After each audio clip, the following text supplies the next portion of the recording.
We have with us Mr. Vijay Mishra, the lawyer of Atiq Ahmed, who's again appearing in the court today to seek the post-mortem report, as well as the to know as to what is the kind of investigation perhaps that the police remand application cure in the court. Vijay ji, ये बताइए सबसे पहले तो, क्योंकि Saturday रात का ये incident है, वाकया है, कल का दिन देर रात तक मिट्टी होने से पहले तक जाहिर है परिवार के सब लोग सख्ते में रहे होंगे, लेकिन आज स्थिति क्या है? अतीक अहमद के परिवार के लोग और बाकी सब लोग अब क्या मानते हैं जो शनिवार देर रात हुआ? चूँकि अतीक अहमद जी के परिवार का कोई सदस्य तो है नहीं, चूँकि जो भी उनके बेटे हैं जेल में हैं, दो बेटे, एक बड़ा बेटा जो है लखनऊ जेल में है, छोटा बेटा जो है नैनी जेल में है, जो दो बेटे हैं वो बाल संरक्षण गृह में हैं, तो उनकी तरफ से तो कोई नहीं फिलहाल। लेकिन अशरफ जी के ससुराल पक्ष के लोग थे और वो लोग आए हुए थे और इसमें उनसे बातचीत हुई है। तो उनका क्या कहना था, क्या मानना था, किस तरह की साजिश इसको वो मानते हैं? क्योंकि पुलिस को तो यही बयान दिया है तीनों आरोपियों ने कि वो अपना नाम बड़ा करना चाहते थे, क्योंकि एक बड़े व्यक्ति के मर्डर में वो शामिल हैं, ऐसा व्यक्ति जो राजनीतिक रूप पर भी जो है मेंबर ऑफ पार्लियामेंट, कई बार विधानसभा में बतौर एमएलए गए, और उनका एक आपराधिक पृष्ठभूमि भी रही थी।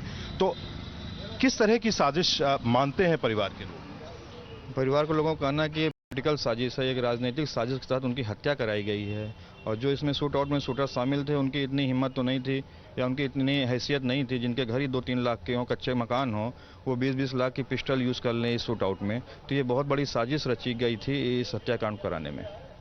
अब आगे आपकी रणनीति कोर्ट के अंदर क्या होगी? किस तरह से आप अपने क्लाइंट के परिवार के लोगों से क्या इंस्ट्रक्शंस लेंगे आगे इन केसेस को लड़ने में? जी हाँ, बिल्कुल। अतीक अहमद जी और अशरफ जी के परिवार के लोगों से इसमें राय ली जाएगी, और अतीक अहमद जी और अशरफ जी के लीगल टीम है पूरी, इसमें कई सीनियर अधिवक्ता भी शामिल हैं, दयाशंकर मिश्रा जी हैं, ताराचंद गुप्ता जी हैं, और राधेश्याम पांडे जी भी हैं, मनीष खन्ना जी भी हैं।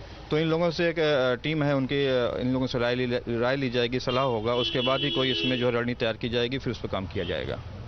और शाइस्ता परवीन को लेकर आप देख रहे होंगे लगातार अटकलें लगाई जाती रहीं कि वो अब सरेंडर करेंगी, अब करेंगी। खासतौर से ये घटना जब शनिवार रात हुई उसके फौरन बाद भी ये अफवाह उड़ी थी कि वो मौके पर पहुंच गई हैं। क्या स्थिति है उनकी, और अब आगे उनको लेकर रणनीति, क्योंकि उनके भी वकील आप हैं, कोर्ट में क्या रणनीति रहेगी उनको लेकर? क्या वो सरेंडर करेंगी? शाइस्ता जी से काफ़ी कोशिश की गई संपर्क करने की विगत 3 दिनों से, और उनके परिवार के लोगों ने भी उनसे संपर्क करने की कोशिश की, उनके अधिवक्ता भी संपर्क करने की कोशिश की है, लेकिन वो संपर्क में आ नहीं पाए हैं। और रही उनके सरेंडर करने की बात, तो ऐसी कोई भी एप्लीकेशन सीजेएम कोर्ट में नहीं पड़ी है कि उनके सरेंडर करने की बात हो। ये जो बातें मीडिया में आ रही हैं, झूठी बातें आ रही हैं कि वो सरेंडर कर रही हैं। उन केसेस का क्या होगा जो अतीक अहमद, अशरफ अहमद, इनके ऊपर तमाम मतलब 150 से ज़्यादा केसेस हैं, और जिसमें आप उनके लॉयर हैं, उनको रिप्रेजेंट कर रहे हैं, अब क्या स्थिति रहेगी इन केसेस की कोर्ट के अंदर? जी, जैसे किसी मुकदमे या केस में अभियुक्त की डेथ हो जाती है, तो केस इन्फेक्चुअस नहीं होता है, बल्कि उस अभियुक्त के खिलाफ केस बंद हो जाता है, बाकी जो उसमें अभियुक्त रहते हैं उनके केस चलते रहते हैं। आपकी क्या भूमिका, क्या रोल होगा? अब चूंकि हमारे क्लाइंट नहीं रहे तो उसमें अब कोई भूमिका नहीं है उसमें। तो ये जो 3 हत्या आरोपी थे जो अब जेल में भेज दिए गए हैं, पुलिस आपको क्या खबर है, क्या इनकी रिमांड आज सीक कर रही है, और आगे किस तरह की जांच हो इसमें? आप क्या चाहते हैं, आपके क्लाइंट्स क्या चाहते हैं?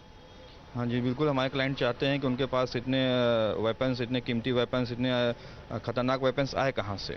हमारे क्लाइंट चाहते हैं कि पुलिस उनको रिमांड पे ले, पूछताछ करे और इस पूरे साजिश का पर्दाफाश करे कि इन शूटर के पास इतने महंगे हथियार कहाँ से आए, इनके पीछे कौन है। ये घटना जो जब शनिवार रात हुई, आप भी वहां मौके पर मौजूद थे। बताया जाता है कि इतनी जल्दी, सेकंडों के अंदर ये पूरी घटना हो गई, और पुलिस के पास वक्त नहीं था, मौका नहीं था कि वो रिस्पॉन्ड कर पाती। आप इसको किस रूप में देखते हैं? इसमें पुलिस की बहुत ही बड़ी लापरवाही हुई है, और इसमें पुलिस की सुरक्षा में चूक हुई है। चूँकि जिस समय इनको अतीक अहमद जी अशरफ को कालबिन हॉस्पिटल ले जाया गया था, तो उसमें सुरक्षा व्यवस्था के नाम पे 6-7 सिपाही, एक इंस्पेक्टर और 2 एसआई ही थे, जबकि इससे पहले उनको ले आया जाता था तो काफ़ी मात्रा में फोर्स रहती थी, और शनिवार की रात में फोर्स के नाम पे 6-7 सिपाही ही थे केवल। तो राजनीतिक साजिश कह रहे हैं इसको, आप इसको राजनीतिक साजिश बता रहे हैं, तो क्या आप ये मानते हैं कि इसी के तहत फोर्स कम की गई, सुरक्षा घटाई गई? जरूर है कि ये बहुत बड़ी राजनीतिक साजिश है। इसी के तहत ही फोर्स की कमी की गई। और दूसरी बात ये भी है कि डॉक्टर जो कॉल्विन के डॉक्टर थे उन्होंने भी कहा था कि उनका भी बयान आया। Thanks for getting us that conversation with Vijay Mishra.